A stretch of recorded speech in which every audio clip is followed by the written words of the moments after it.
This video is a little overdue, but today we are finally taking a look at my Nokia 3310 3G.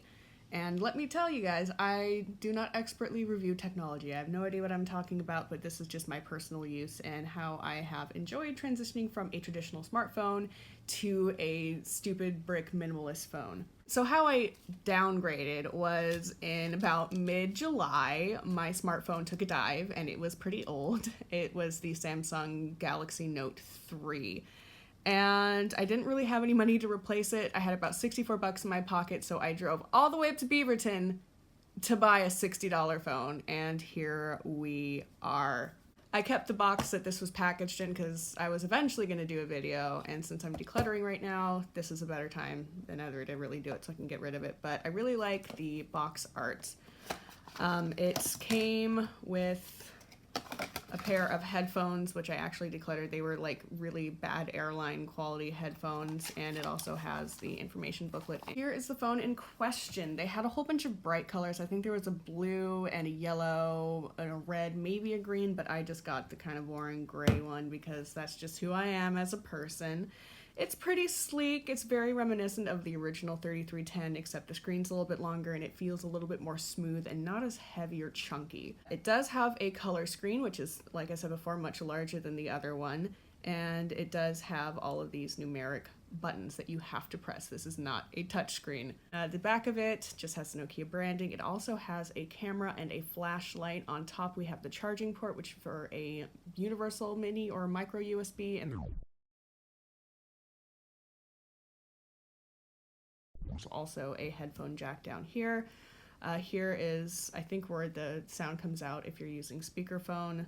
The microphone for calls is right here, and the ear hole is right there. So how you unlock this is you press the center button and the start button, very similar to the original one back in the day. And this is what the widgets look like. There's your standard stuff like gallery, settings, call history, contacts, messaging, calculator, extras, alarm clock, calendar, flashlight, files, snake, which we'll get into later.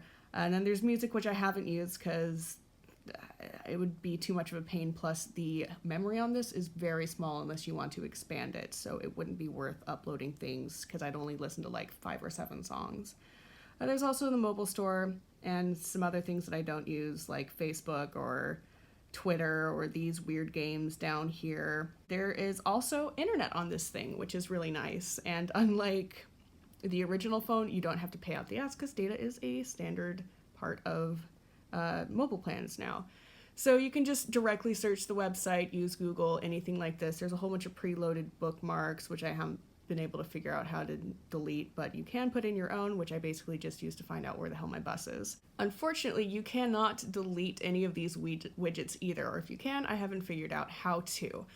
I'd be really nice to just get rid of the things that I don't need, like all these weird games. However, I still do play Snake, which is the souped up color version, and a little bit more exciting than the original. So let's play a level here.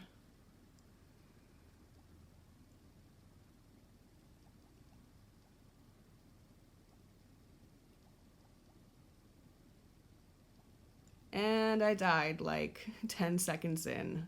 Oops. As for the camera, the quality is what you would expect. It's about 2 megapixels. It's nothing really to write home about. It looks great on this tiny low quality screen, but on a bigger phone, like a smartphone, it would look like trash. My main problem with this phone is that there is not a lot of memory, so you really have to be diligent about deleting pictures you don't need, deleting calendar things you don't need anymore. Like my calendar will get full up if I just plan out my month and it'll be like, oh, there's no more room left here. You also have to delete text messages as well because they do take up a fair amount of space in here. However, you can expand the memory with an SD chip card in there, but I don't have one. I don't really have the dough to go out and buy any. Oh, and this is, you know, battery, SIM card, etc. And my phone is filthy because, hey, authenticity is important on this channel. So since we've gone over all the specs on this, what do I really think of it? Well, I kind of love this thing. Oddly enough, getting rid of all the other functions that a smartphone has, like, mobile computer, email, all that other stuff, it's kind of gotten me to be less anxiety ridden about using my phone as an actual phone. I know that sounds super silly, but when I had my smartphone, if someone was calling me, I'd normally be in the middle of doing something else on my phone, and I would just ignore the call, or I'd feel anxious about it for some reason. Now with this guy, it's actually just a phone. That's really its sole purpose. And for some reason, that's just made things a lot easier for me to handle. So, as nice and resourceful as having a smartphone can be, namely, I really wish that this had a GPS system on it, which it doesn't. I just really prefer the simplicity of this guy. Overall, this has been probably one of the best $60 that I've spent this year, which is worlds better than having to spend multiple hundreds of dollars, even up to now over $1,000 on a phone. Since this little guy doesn't suck up data like a smartphone does, my prepaid plan for this is about $30.75 a month, which is a lot easier on my wallet than like the mandatory, what would be like 45, almost $50. And I never go over data anymore, so I'm saving myself a lot of money by having this.